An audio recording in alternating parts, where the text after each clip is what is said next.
hai phekjane mani bania khlaina phai manjak jauka mia phasal horni damchisa tamani jorawa koktuman bisinti sawimanka TR07D 9460 number ni khungsa bike by brown sugar haikaba phekjane mani bania khlaina phaimani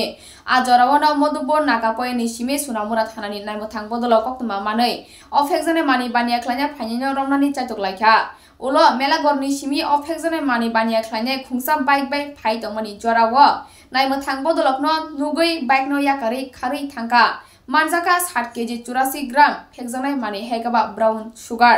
obaki kami kamio phai sikla sikli rokno phekjanai mani bania khlai tong paike sikla sikli rokni thinang bahai nai obahai koktuma salgrumno kasoi tongo paithago sunamura thanani usi sujoyento kumar de tamu sawik narika soya saknai ni dong tibni mangpliwo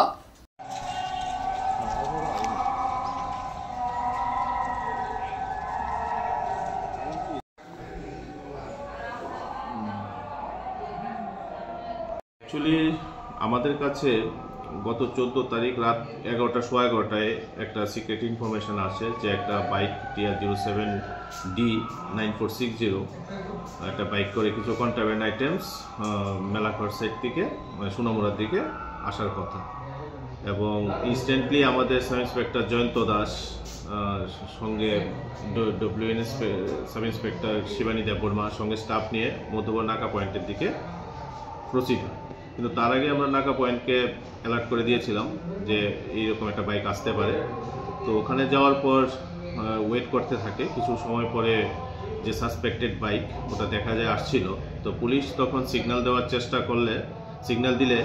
ও কিছু দূর আগেই বাইকটা থামিয়ে ফেলে তখন police ওখান থেকে chess করে ওকে কিন্তু ও বাইকটা ওখানে ফেলে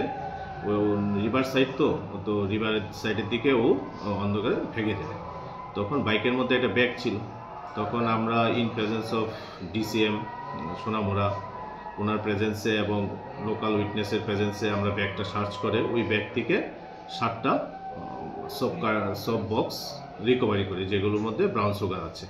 প্রত্যেকটা প্যাকেটের ওজন 12 গ্রাম করে 7টা আমরা টোটাল 84 গ্রাম ব্রাউন সুগার উদ্ধার করি 7টা সব কেস আমরা রিকভারি করি এবং এই প্রসঙ্গে আমরা যে বাইকটা ছিল ওই বাইক রাইডারের এগেইনস্টে একটা NDPS অ্যাক্টে স্পেসিফিক কেস রেজিস্ট্রেশন করি মালামাল কত টাকা হবে আনুমানিক বাজার আনুমানিক 5 থেকে 6 লক্ষ টাকা হবে বাজার মূল্য দেখি যার বাইক সে কি এটা রাইড করছিল না প্রবাবলি কারণ এটা তদন্ত সাপেক্ষ কারণ আমরা এই বাইক রাইডারের এগেইনস্টে কেসটা রেজিস্ট্রেশন করব কাউকে এখনো গ্রেফতার করতে পারেন না ইনভেস্টিগেশন চলছে যেখানে বাইক আছে অবশ্যই এখানে ওনার বা কে ছিল সেটা এস্টাবলিশ করা যাবে